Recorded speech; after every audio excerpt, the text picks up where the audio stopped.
أعوذ بالله من الشيطان الرجيم بسم الله الرحمن الرحيم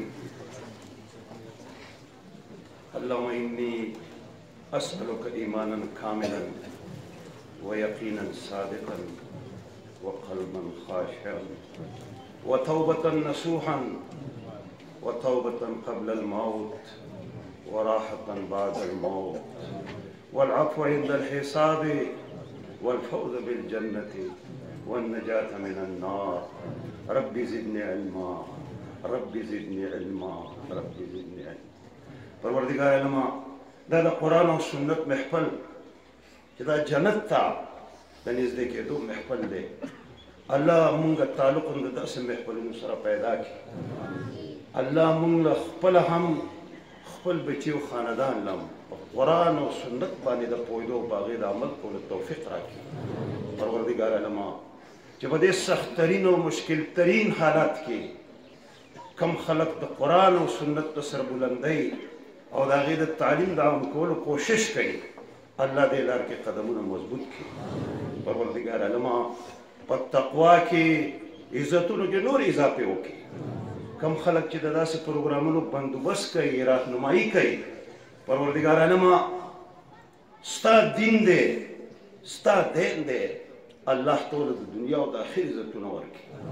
او زموږ دا کم بچي، زموږ چې دا کم وروڼه د قرآن و سنت علم اصل کو، پروردگار علما د دیو د علم کې پوخوالی راولي، برتري پکې راولي. او پروردگار علما کم خلکو چې د دې زیور او د دې کالینه دیو مسلح کړه، هغه هم سربالا کړي او الله دیو هم سربالا کړي. او الله د دیو په نتیجه کې په دې ټول علاقه کې د خیر او د امن یو ماحول پیدا کړي. او پروردگار علما زمانه کم مشران، کم رونه، علماء کرام چې د محفل کې شریک دي، پروردگار علما دې ټول اجرونه ورکړي، د دې ټولو په عزتونو کې اضافه وکړي.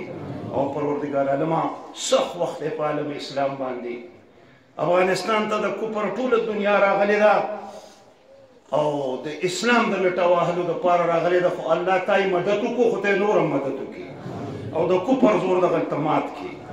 الله زموږ د کشمیر مسلمانان په ډېر لوی مشکل ترین حالت کې د دین د دفاع لپاره کوششونه کوي. مونږ خو کمزور یو، الله موږ سره یې، خو ته عزیز یې، طاقتور بادشاه یې، الله مدد یې وکړي. او په دې 5 تاریخ باندې په ټوله دنیا کې د دې مظلومو کشمیریانو سره ورځ مناویږي د یکجهتۍ، الله موږ هم ورسره ملګري کړي. او پروردګار علما دا صدۍ د اسلام د سربلندۍ صدۍ ثابته کړي. او پروردګار علما دنیا کې عموما او په دې ملک کې چې دا په دنیا کې واحد ملک دی، بلکې دویم ملک دی چې ستا د کلمې په نوم آزاد شوی. الله مونږ د دې خبرې اعتراف کوو چې مونږ هغه کار ونه کړو چې د کومې لپاره هم دا جوړ کړی و. الله زمونږ دغه ګناهونه معاف کړي. او د دې ډلو د ټپلو د جبهو نه بالاتر الله په دې ملک کې ستا د دین لپاره مونږ ټول متفق او متحد کړي.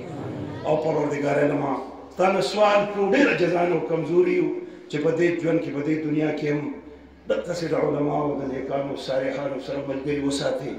او الله د قیامت پر ورځ موږ د نیکانو صالحانو سره پورته کړي. او د دې مدرسې استادان چې کوم محنت کوي او کوم مشقت کوي، دا ټوله دنیا د دې ګواه ده. موږ خو څه نشو ورکولی. الله تعالی هر هغه څه ورکړي چې دوی پرې پوهېږي. او موږ د دې استادانو د دې طالب علمانو سره د مرستې کولو، د مالي او د اخلاقي او دوی ته دا نور خپل بچي دا حواله کولو توفیق راکړي. ربنا تقبل منا انك انت السميع العليم وتب علينا انك انت التواب الرحيم. صلى الله عليه وسلم.